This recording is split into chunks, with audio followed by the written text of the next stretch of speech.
जय माँ सर्वमंगला। मु आज माँ सर्वमंगला शाकंभरी रूप बा शताक्षी देवी रूप विषय किछि कहवाक जाउछि। तेणु यह भिडटी को देखंतु आपण माने।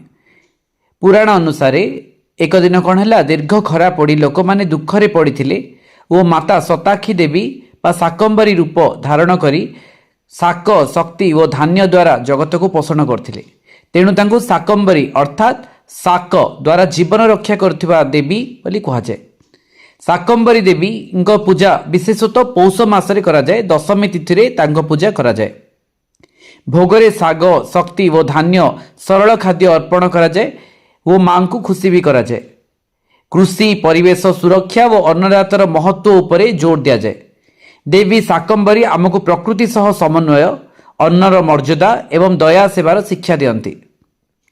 तेणु माँ शाकंभरी पूजा कले आपण मानक धन धान्यर और खाद्यर अभाव रहिबो नाही।